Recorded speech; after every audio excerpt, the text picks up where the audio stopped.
issue of Charlottesville. We know that was a very contentious issue where, of course, Heather Heyer, she died as a result of being hit by a white supremacist. And so at the hearing, the question came up as it relates to Charlottesville. And here's what Kavanaugh, well, I won't say he had to say, what he didn't say. When you and I met, we talked about race relations in this country, and there's been a lot of talk among my colleagues with you about the subject. And when you and I met, I brought up the incident in Charlottesville, where, as you know, there was a rally by white supremacists that left a young woman dead. You will recall that the president who nominated you described the incident by saying, quote, "I think there is blame on both sides." So I think this will be a simple question for you. Do you, sir, believe there was blame on both sides? Senator, we did talk, and I enjoyed our meeting, and to talk about the history of this country, and we talked about that at some length and talked about discrimination. I appreciated your opening statement yesterday where you talked about your experience. One of the principles I've articulated throughout this hearing is the independence of the judiciary. And sir, I'd appreciate if you'd answer the question. I am, Senator. So one of the principles I've talked about throughout this hearing is the independence of the judiciary. And one of the things judges do, following the lead of the Chief Justice and what all the judges do, is not stay out of current events, stay out of commenting on current events, because it risks confusion about what our role is. We are judges who decide cases and controversy. We're not pundits, or we don't comment on current events. We stay out of political controversy. Judge, with all due respect, I only have limited time. But are you saying that it's too difficult a question, or it's a question you can't answer, which is whether you agree with the statement that there was blame on both sides? We can move on, but are you saying you cannot answer that pretty simple question? I'm saying that the principle of the independence of the judiciary means that I can't insert myself into politics in either of two ways: commenting on political events, or, in my view, commenting on things said by politicians, a governor, a senator, a congressperson, a president. I'm not here to assess comments made in the political arena, because the risk is I'll be drawn into the political arena, and the justices and judges of the United States. And I appreciate your point. But there was such a robust conversation that happened, especially with my colleagues on the other side and you, about race. So on the subject of race, I raised this question, but we can move on. All right, folks, let's go to our panel. Far right, Eugene Craig Organization, Tiffany Cross. She is the manager and curator of The Beat, and Rashad Robinson, of course, executive director of colorofchange.org. So lots of butt dancing there by Kavanaugh. Yeah. We came to race. He wasn't a smooth talker as he was the first 2 days. Yeah.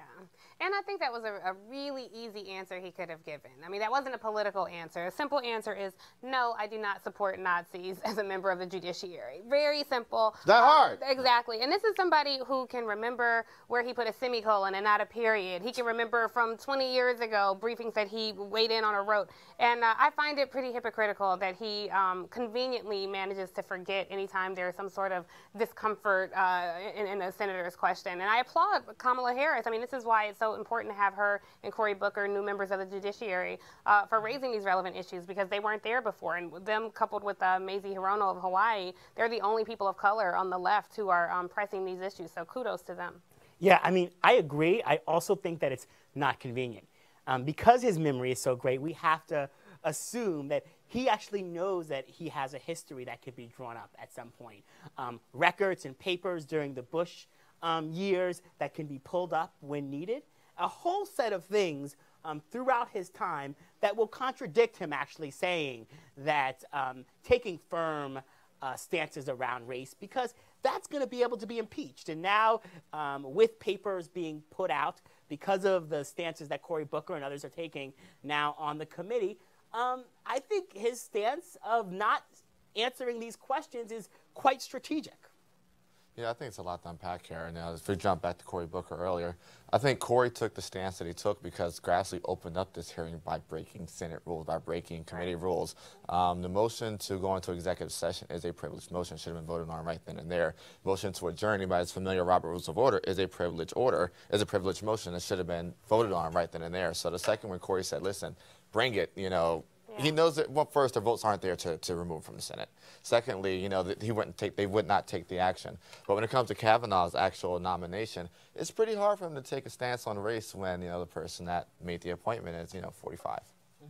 But I think, too, though, to the point of race, I think this is very strategic on the Democrats' part because they are trying to find a chink in the armor on the Republican side. They don't have a lot of room for somebody to break the ranks. And so when you talk about his ruling, what Kamala Harris was asking about around the issue of racial spoils, I mean, that was around Native Hawaiians, which, of course, we know Lisa Murkowski, senator from Alaska, has a lot of Alaskan natives in her area. So if they can highlight, look, this guy that you're ready to vote for does have some racial objections that you should find objectionable. I have learned to not be Charlie Brown kicking the football again, because every time we think, oh, Susan Collins is going to save us, Lisa Murkowski is going to save us, and every single time they don't. So I don't want to get my hopes up. That ain't going to happen. And what I've got to say is what actually does make me finally happy is that, you know, to this Charlie Brown, Lucy sort of analogy, I'm finally glad that the Democrats have a backbone. That, you know, I have sat in Senator Schumer's office during the Gorsuch nomination, him walking through, you know, that the Senate Republicans would never give up the filibuster, that there's a number of Republicans that believe in sort of the order, even after what happened to Merrick Garland, after we already knew that. And so to see, because, you know, here's the thing about Mitch McConnell.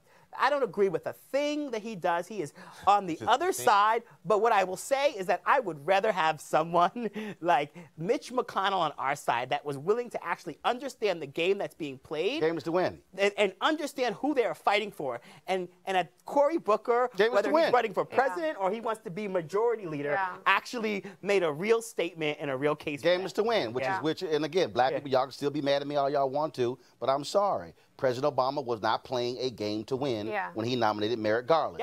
If he was playing a game to win, he would have nominated a black woman. And maybe Anita Hill. And he would have had this picture. No, wait, he didn't even need to go to Anita Hill.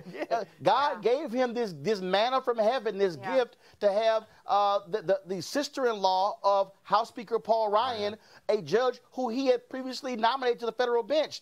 And again, if you play to win, and this is the thing I keep saying, look, Republicans don't give a damn about the rules. They don't give a damn about, oh, how this is going to look.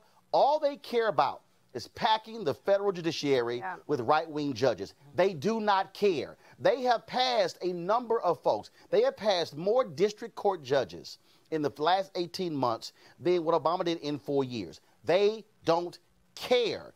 Democrats have better decide, do you want to win or do you want to make nice? Because it's real simple. Because I'm telling you right now, if the Democrats get control of the Senate, if this flips in November, I'm going to tell you how Roland would do. I'll be like, you know we ain't approving a judge. It'd be back to the Harry Reid days. It'd be Harry Reid days. No. It'd be back to the Harry Reid days. I'm going to be harder than Harry Reid. No, and wait a minute. And see, I ain't even going to front.